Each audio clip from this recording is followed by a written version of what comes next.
ಕರೆದು ಮನೆ ಮಗಳ ಧಾರೆಯ ಎರೆದು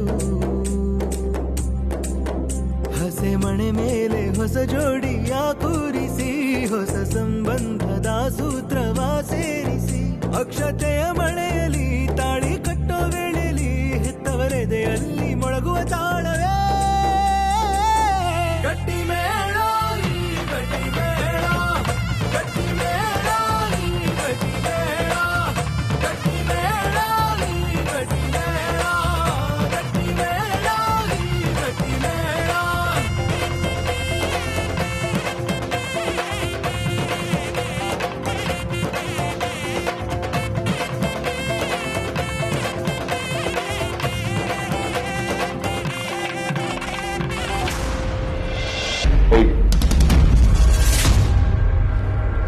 ಮಿಸ್ ಆಗ್ಲಿಕ್ಕೆ ಬಂದಿದ್ದೆ ಅಂತ ಇಷ್ಟು ತನಕ ಮರ್ಯಾದೆ ಕೊಟ್ಟು ಮಾತಾಡ್ತಿದ್ದೀನಿ.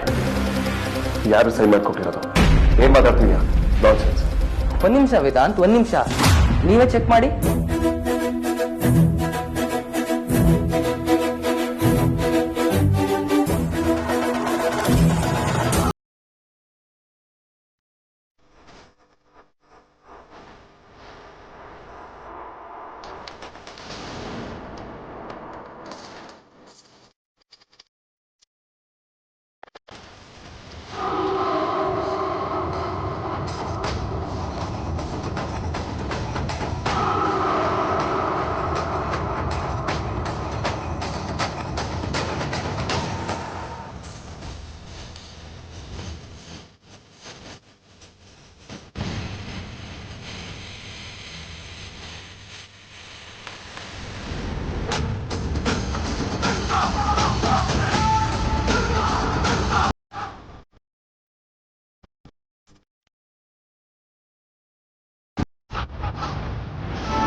ಶಕ್ತಿ ಸರ್,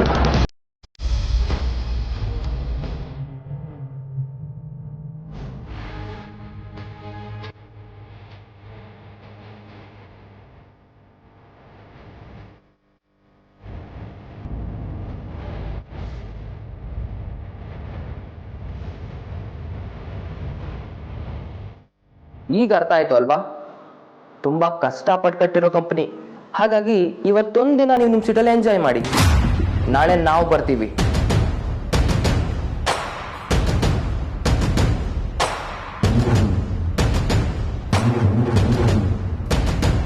ನಾಳೆ ನಾವು ಬಂದು ಅಕ್ವೈರ್ ಮಾಡ್ಕೊಂಡ್ಮೇಲೆ ನಮ್ಮ ಬಾಸ್ ಬರ್ತಾರೆ. ಕಂಪ್ನಿಗೆ ಸಂಬಂಧಪಟ್ಟಿರೋ ಶೇರ್ ಕೂಡ ವೇದಾಂತ್ ಅವ್ರ ಹೆಸರಲ್ಲಿ ಇಲ್ಲ. ವೇದಾಂತ್ ವಸಿಷ್ಠ ಬಾಸ್ ಕೂಡ ಅಲ್ಲ, ಜಸ್ಟ್ ಆನ್ ಎಂಪ್ಲಾಯ್.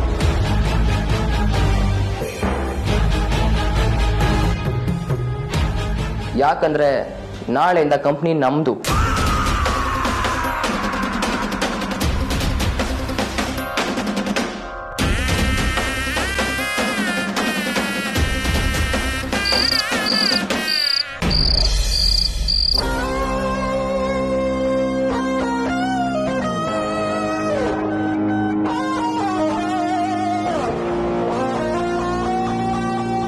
ಅಲ್ಲ, ನಿಮ್ಮ ಹೆಸರಲ್ಲಿರೋ ಶೇರ್ಸ್ ಆಕಾಶ ಹೆಸರು ಹೋಗಕ್ಕೆ ಹೇಗೆ ಸಾಧ್ಯ ವೇದಾಂತ್? ಹೇಗಾಯ್ತು ಅಂತ ನನಗೂ ಗೊತ್ತಿಲ್ಲ ಸರ್. ನಿಮಗೂ ಗೊತ್ತಿಲ್ಲ ಆಗಿದೆ ಅಂದ್ರೆ ಇದು ಖಂಡಿತ ಫೋರ್ಜರಿನೇ ಆಗಿರುತ್ತೆ. ನಾವು ಯಾವುದಕ್ಕೂ ಒಂದು ಕಂಪ್ಲೇಂಟ್ ಕೊಟ್ಬೇಡ.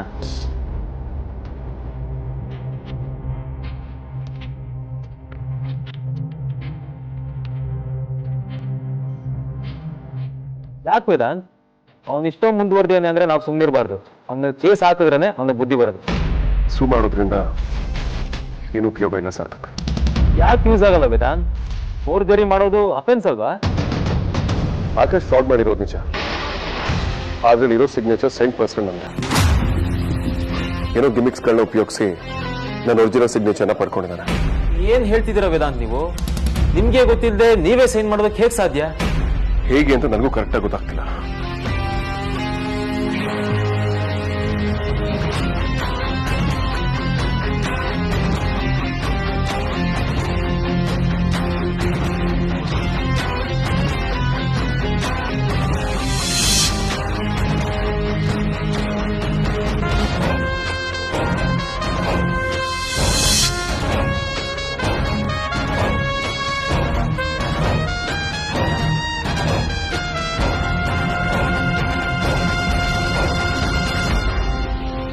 ಎಸ್ ಸಾರ್ಥಕ್, ಒಂದು ಪಾಸಿಬಿಲಿಟಿ ಇದೆ.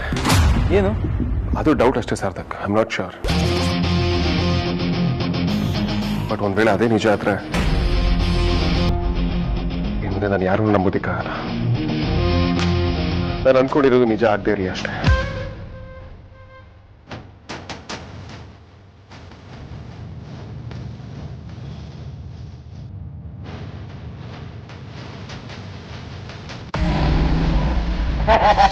ಶಿವ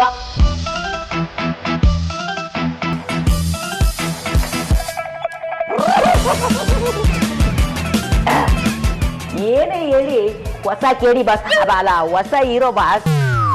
ಇದು 4 ಬಾಟ್ಲು ಕುಡ್ದಾಯ್ತು, ಕಿಕ್ಕೆ ಏರ್ತಾ ಇಲ್ಲ. ಆದ್ರೆ ನಮ್ದಾಗಿದ್ರೆ ಲೋಕಲ್ 90 ಬಿಟ್ಕೊಂತ ಇದ್ದಂಗೆ ಶಿವ ಅಂತ ಕಿಕ್ ಏರ್ಬಿಟ್ಟಿರೋದು.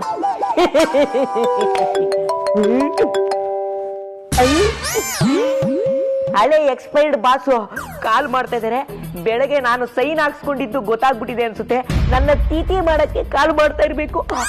Don't worry Kantha, ನಾನಿದ್ದೀನಲ್ಲ.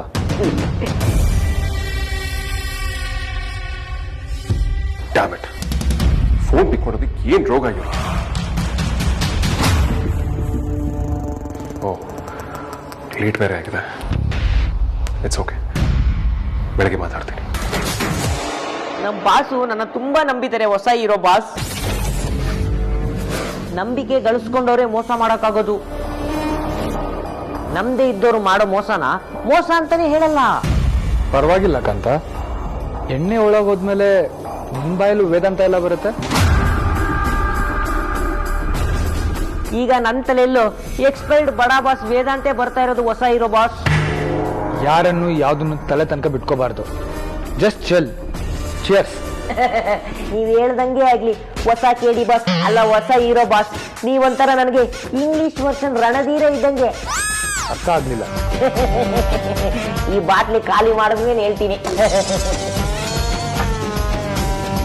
ಇದು ನಮಗ್ ಸಾಕಾಗಲ್ಲ. ಶಿವ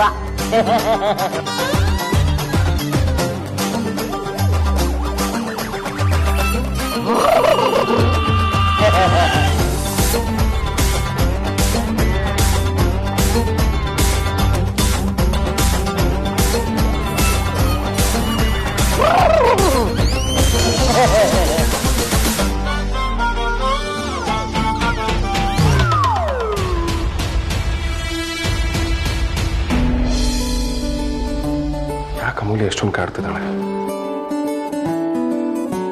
ಲೇಟ್ ಆದ್ರೂ ನಿದ್ದೆ ಕೂಡ ಬರ್ತಿಲ್ಲ. ಅವಳನ್ನ ಮಾತಾಡ್ಬೇಕು ಅಂತ ತುಂಬಾ ಅನಿಸ್ತಿದೆಯಲ್ಲ.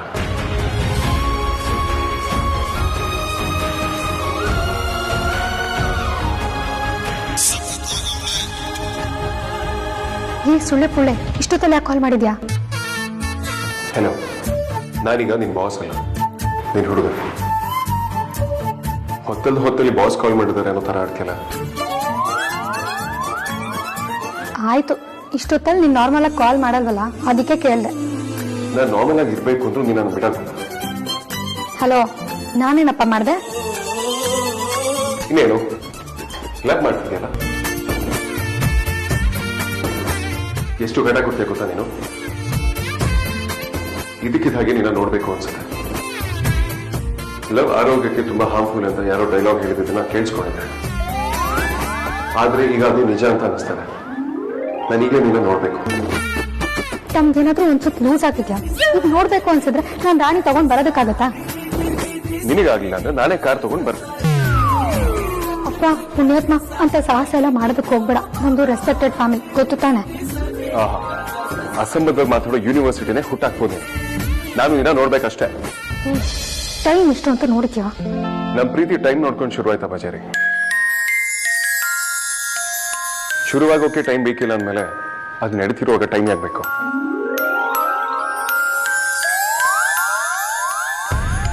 ಅದೆಲ್ಲ ನನಗೆ ಗೊತ್ತಿಲ್ಲ. ಎಷ್ಟೊತ್ತಾದ್ರೂ ನಾನಿನ್ನ ನೋಡ್ಬೇಕು ಅಷ್ಟೇ. ಹೋ, ಒಳ್ಳೆ ಗೋಳ್ ಆಯ್ತಲ್ಲ ನಿಂದು. ಮೆಂಟ್ಲು ತರ ಆಡೋಳು ನಾನು ಅಂತ ನನ್ನ ಅಭಿಮಾನಿಗಳೆಲ್ಲ ಮಾತಾಡ್ಕೊಳ್ತಾರೆ. ಅಂತದ್ರಲ್ಲಿ ನೀನು ನನ್ನನ್ನೇ ಮೀರ್ಸೋ ಆಗಿದ್ಯಲ್ಲ. ಹೇ, ಸುಮ್ಮನೆ ಕತೆ ಹೊಡಿಬೇಡ. ನಾನೀಗ ನಾನು ನೋಡ್ಬೇಕು, ಸಿಗು ಅಷ್ಟೇ.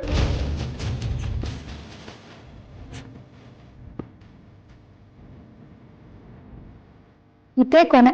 ಮತ್ತೆ ಮದ್ವೆ ಮುಂಚೆ ಹೀಗೆ ಕಾಟ ಕೊಟ್ರೆ ಕಾಲ್ ಮುಗ್ದು ಕೈ ಕೊಡ್ಬೇಕು.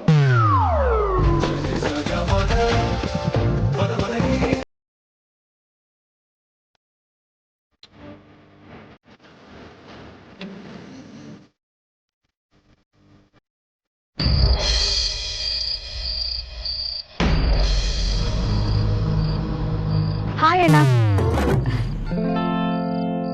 ವೇದಾಂತ್ ಅವರು ಕಂಪ್ನಿ ಕಳ್ಕೊಂಡಿರೋ ಬೇಜಾರಿದ್ದಾರಮ್ಮ. ನಾನು ಎಷ್ಟೇ ಸಮಾಧಾನ ಮಾಡೋರು ಸಮಾಧಾನ ಆಗ್ತಿಲ್ಲ. ಈಗ ನೀನಷ್ಟೇ ಅವ್ರನ್ನ ಮುಂಚಿನ ಥರ ಮಾಡೋಕ್ಕೆ ಸಾಧ್ಯ ಅನ್ನಿಸ್ತು, ಅದಕ್ಕೆ ಕಾಲ್ ಮಾಡಿದೆ. ಎಲ್ಲಿದ್ದಾನ ಅವನು?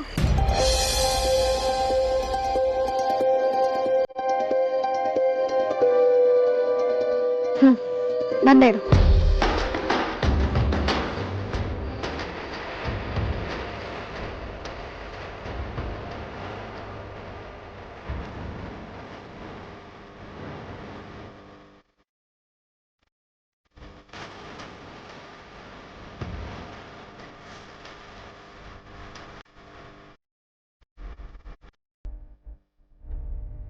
ಹಾಯ್ ಸೊಳ್ಳೆಪುಳ್ಳೆ.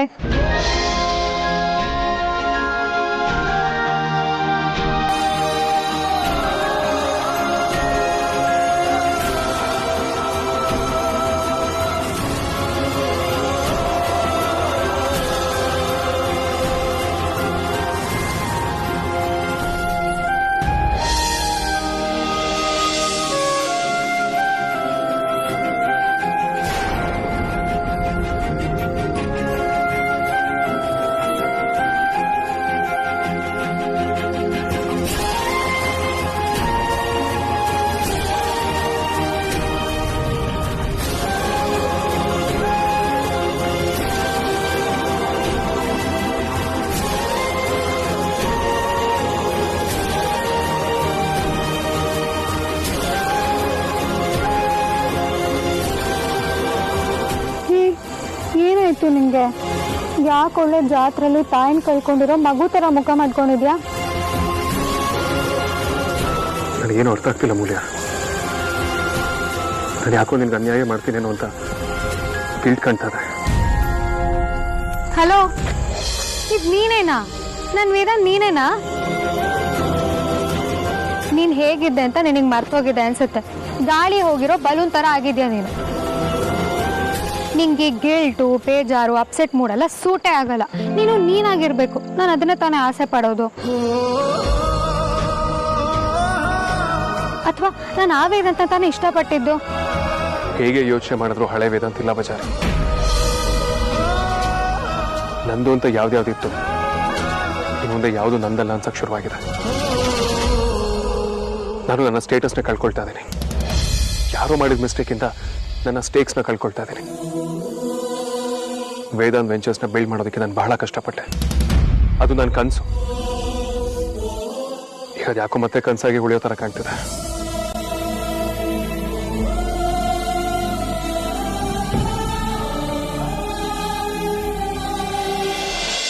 ಅಲ್ಲ ಕಣಯ್ಯ, ನಿನ್ಗೀಗ ಕಂಪ್ನಿ ಇಲ್ಲ, ನೀನ್ ಅದಕ್ಕೆ ಓನರ್ ಅಲ್ಲ ಅನ್ನೋದಕ್ಕೆ ನೀನ್ ನನಗೆ ಮೋಸ ಮಾಡ್ತಿದ್ಯಾ ಅನ್ನೋ ಗಿಲ್ಟ್ ಕಾಡ್ತಿದ್ಯಾ. ಸರಿ ಹೋಯ್ತು. ನಾನು ಯಾವತ್ತಾನೆ ನಿನ್ನ ಆಸ್ತಿ ಅಂತಸ್ತು ನೋಡಿದ್ದೀನಿ ಹೇಳು? ಅದು ನಂಗೆ ಯಾವತ್ತೂ ಕಾಣಿಸಿಲ್ಲ, ಮುಂದೆನೂ ಕಾಣಿಸಲ್ಲ. ನಾನು ನಿನ್ನ ಸ್ಟೇಟಸ್ನ ಇಷ್ಟಪಟ್ಟಿದ್ದು ನಿಜಾನೇ, ಆದರೆ ಅದು ದುಡ್ಡಿಂದಲ್ಲ. ನಿನ್ನ ಕ್ಯಾರೆಕ್ಟರ್, ನಿನ್ನ ಕಾನ್ಫಿಡೆನ್ಸ್, ನಿನ್ನ ಆಟಿಟ್ಯೂಡ್, ಅದು ನಿನ್ನ ನಿಜವಾದ ಸ್ಟೇಟಸ್ ಅಂದರೆ. ನಿನ್ಗಿರೋ ಬೆಲೆ ಹಿಂದಿನ ಸೀಕ್ರೆಟೇ ಅದು ವೇದಾಂತ್. ನಿನ್ನ ಹತ್ರ ಎಷ್ಟು ದುಡ್ಡಿದೆ, ಎಷ್ಟು ಶೇರ್ಸ್ ಇದೆ, ಎಷ್ಟು ಕಾರ್ ಇದೆ ಅಂತ ನೋಡಿ ನಾನು ನಿನಗೆ ಬೆಲೆ ಕೊಡ್ತಾ ಇರಲಿಲ್ಲ. ನಿಂಗಿರೋ ಬೆಲೆ ಕಾರಣ ನಿನ್ನ ಖಾದರ್, ಆ ಖಾದರಿ ಕಾರಣ ನಿನ್ನ ಐಡಿಯಾಸ್, ನಿನ್ನ ಬುದ್ಧಿವಂತಿಕೆ, ನಿನ್ನ ಗತ್ತು, ನಿನ್ನ ಕಾನ್ಫಿಡೆನ್ಸ್, ಅದು ನಿನ್ನ ಹತ್ರ ಯಾವಾಗಲೂ ಇರುತ್ತೆ. ನಿನ್ನ ಹತ್ರ ಏನು ದುಡ್ಡು ಇಲ್ಲದೆ ಆದರೂ ಪರವಾಗಿಲ್ಲ, ನೀನು ಯಾವತ್ತಿದ್ರೂ ರಾಜ, ನನ್ನ ರಾಜ ನೀನು. ಥ್ಯಾಂಕ್ಸ್ ಅಮೂಲ್ಯ. ಇದ್ಯಾಕೋ ಇಷ್ಟೊತ್ತು ಲೋಕನೇ ನನ್ನ ತಲೆ ಮೇಲೆ ಬಿದ್ದೋಗಿದೆ ಅನಿಸ್ತಿತ್ತು. ಆದರೆ ನಿನ್ನ ಜೊತೆ ಮಾತಾಡಿದ್ಮೇಲೆ ನನ್ನ ಬರ್ಡನ್ ಎಲ್ಲ ಇಳೀತು ಅಂತ ಅನಿಸ್ತಿದೆ. ನಿನ್ನ ಪದೇ ಪದೇ ನನಗೆ ತುಂಬ ಸ್ಪೆಷಲ್ ಅಂತ ಪ್ರೂವ್ ಮಾಡ್ತಿದ್ಯಾ. ಸುಮ್ಮನೆ ಹೋಗ್ಲು ಬೇಡ. ಮೊದಲೇ ವೇದಾಂತ್ ಹೆಂಡತಿ ಆಗೋಳು ಅಂತ ಗಾಳಿಲಿ 1-2 ಫುಟ್ ಹಾರಾಡ್ತಿದ್ದೀನಿ. ಆಮೇಲೆ ಲಟ್ಟಕ್ಕೆ ಏರಿಸ್ಬಿಟ್ರೆ ತ್ರಿಶಂಕು ಸ್ಥಿತಿಲಿ ಇರ್ಬೇಕಾಗತ್ತಷ್ಟೇ. ನೀನೇ ಫ್ಲಾಟರ್ ಮಾಡ್ಕೊಳ್ತೀಯ, ಆಮೇಲೆ ಬಿಲ್ಡಪ್ ತಗೊಳ್ತೀಯ. ಆದ್ರೆ ಬೇರೆ ಯಾರಾದ್ರೂ ನಿನ್ನ ಹೊಗಳಿದ್ರೆ ಅದು ನೀನ್ ಮನ್ಸಿಗೆ ಹಚ್ಕೊಳ್ಳೋದಿಲ್ಲಲ್ವಾ? ಹೊಗಳಿದ್ರು ತೆಗಳಿದ್ರು ಯಾವತ್ತೂ ರಕ್ತಕ್ಕೆ ತಗೊಳ್ಬಾರ್ದು, ಆಗ್ಲೇ ನಮ್ಮ ಕಾಲು ನೆಲದ ಮೇಲೆ ಇರುತ್ತೆ ಅಂತ ನಮ್ಮಪ್ಪ ಯಾವಾಗಲೂ ಹೇಳ್ತಿರ್ತಾರೆ. ನೀನು ನನ್ನ ಜೊತೆ ಇದ್ರೆ ನನಗೆ 1000 ಆನೆ ಬಲ ಬಂದಾಗುತ್ತೆ. ನಿನ್ ಬಲ ಯಾವತ್ತೂ ನಿನ್ ಕಮ್ಮಿ ಆಗಲ್ಲ ವೇದಾಂತ್. ಇಷ್ಟು ದಿನ ವೇದಾಂತ್ ವೆಂಚರ್ಸ್ನ ಬೆಳೆಸೋದು ಒಂದೇ ನಿನಗೆ ಕನಸಾಗಿತ್ತು. ಕನಸನ್ನ ಈಡೇರಿಸೋದು ಒಂದೇ ಗುರಿಯಾಗಿರ್ಬಾರ್ದು ವೇದಾಂತ್. ಕನಸು ದೊಡ್ಡದಾಗಿರ್ಬೇಕು, ಕನಸನ್ನ ಬೆಳೆಸ್ಬೇಕು. ಈಗ ನೀನ್ ಏನ್ ಕಳ್ಕೊಂಡಿದ್ಯೋ ಅದ್ರ 10 ಪಟ್ಟು ದೊಡ್ಡದನ್ನ ನೀನ್ ಪಡ್ಕೊಳ್ತೀಯ ಅನ್ನೋ ನಂಬಿಕೆ ನನಗಿದೆ. ನಿನ್ನ ಮಾತು ಕೇಳಿದ್ಮೇಲೆ ನನಗೂ ಅದೇ ಧೈರ್ಯ ಬರ್ತದೆ. ಅಫ್ಕೋರ್ಸ್ ನಾನು ಸೋತಿಲ್ಲ. ನೀನು ಎಷ್ಟೇ ಸೋತ್ರು ನನ್ನ ಪಾಲಿನ ಹೀರೋ ನೀನೇ ಅಂತ ನನ್ನ ಬೆನ್ನಿಂದ ನಿಂತರೆ ಬಿಸ್ನೆಸ್ ಮಾತ್ರ ಅಷ್ಟೇ ಅಲ್ಲ ಮುಗಿಯ ಜಗತ್ತಿನ ಗೆದೆ ಆ ಕಾನ್ಫಿಡೆನ್ಸ್ ನನಗೆ ಬರುತ್ತೆ. ಇದು ಆಕ್ಚುಲಿ ಚೆನ್ನಾಗಿರೋದು. ಇದು ನಾನು ವೇದಾಂತ್ ಅಂದ್ರೆ ಮತ್ತೆ ಸಪ್ಪೆ ಮೋತಿ ವೇದಾನ ನಾನು ನೋಡಿದ್ರೆ ಹಿಂದೆ ಮುಂದೆ ನೋಡ್ದೆ ಕಾಯಿನ್ ಕನ್ಸ್ಬಿಡ್ತೇನೆ ಅಷ್ಟೇ.